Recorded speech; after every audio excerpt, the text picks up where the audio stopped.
कौन आपण मैंने केबे बनई जह्नीर तरकारी सी भी बिना पियाज रसुण रे बिना टमाटोरे। चलतु आज बनई नबा जह्नीर गोटे टेस्टी रेसिपी बिना पियाज रसुण आउ सेथिरे आमे ऐड करिबा आज काजू।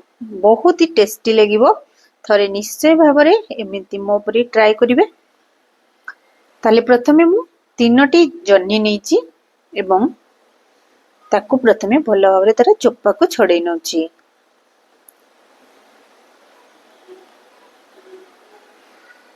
आमर जो जह्नी गोटे मिली थाए जोंटा कि सीरो थाए से जह्नी रे ए तरकारी बेसी भलो लागि थाए। किंतु एपटे ए जह्नीटा ही बेसी मिली थाए तो सेइथिरे मु बनाउची एबे। पूरा तार स्किन को भलो भाबरे सफा करनउची। सबुडी को जह्नी मु सफा कर देलेनी। आजिरो रेसिपी आपण मानको पसंद आसिले अन्य मानको सहित निश्चय भाबरे शेयर करिवे। देखंतु जह्नी ऊपर केते सुंदर देखा होची, भितर किंतु खराब अछि एवं ताको मझिरु 2 पीस करी ताको छोट छोट पीस करनबा। देख परतबे किमती पीस हिची। जेहेतु एटा को रोसे हेला परे कमी जैताय सेति में बड़ बड़ रखिची। आलू को मध्यम पीस पीस करी काटी नेची। प्रथमे मसला पई मु 8-10 टी काजू नेची एवं सेथिरे देउची 2 स्पून पोस्त। बहुत ही सहज प्रणाली आजिर ई रेसिपी। बहुत किछि मसला मध्य दरकार नै, मात्र ए 2टी जिनिस रे आपणकर जह्नी तरकारी आज प्रस्तुत होई जिवो। तो गोटे कढ़ाई बसई देली, सेथिरे दे दोची 2 स्पून सरिष तेल। एथिरे अल्प टिके मु कला जीरा देबी प्रथमे एवं आधा स्पून दे दोची जीरा। 3-4 टी आपण एथिरे कंचा लंका दे देबे। कंचा लंका दे देले त वासनाटा बढ़िया आस्ते।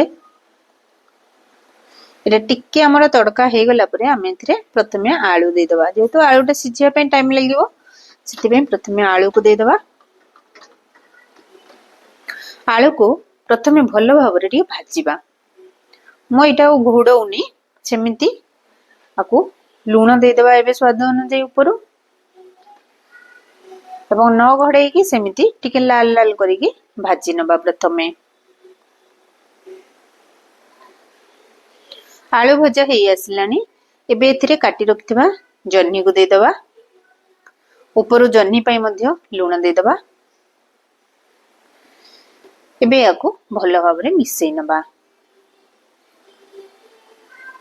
जह्नी हमर भलो भाबरे मिसई गलानी आलू सहित।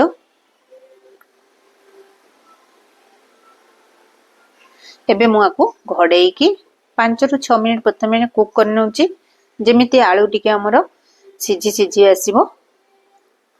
एबे चेक करनबा आलू हमर केते दूर सिझिलानी। देखंतु जह्नी रु केते सारा पानी मध्य बाहरीची। आलू देखंतु सिझी आसलानी। आलू सिझी गलानी माने जह्नी मध्य हमर सिझी आसलानी। जेहेतु जह्नी बहुत जल्दी सिझी थाए। एबे जो पोस्त काजूरो पेस्ट रखिथिले ताकू मु दे दोची एवं से ग्राइंडिंग जार धोईकी अल्प टिके पानी मध्य दे दोची।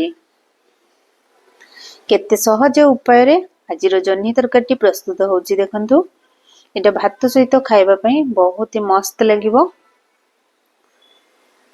एबे घोड़ेई की आकू हमें आउ 5-6 मिनिट कुक होबा पई छाडी दबा।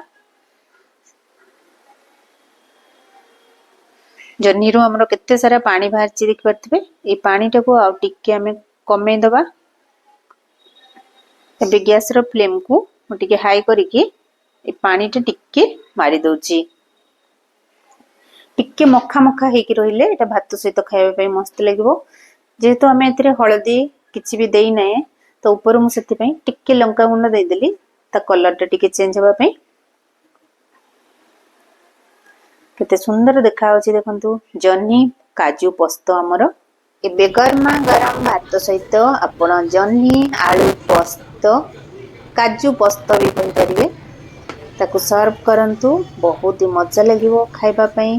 तो आज पई रहूची, पुणी देखा बा अन्य एक वीडियो रे। Bye bye. वीडियो भल लगिथिले निश्चय भाबरे चैनल को सब्सक्राइब करनेबे एवं अन्य मान सहित शेयर करनेबे रेसिपी टी को।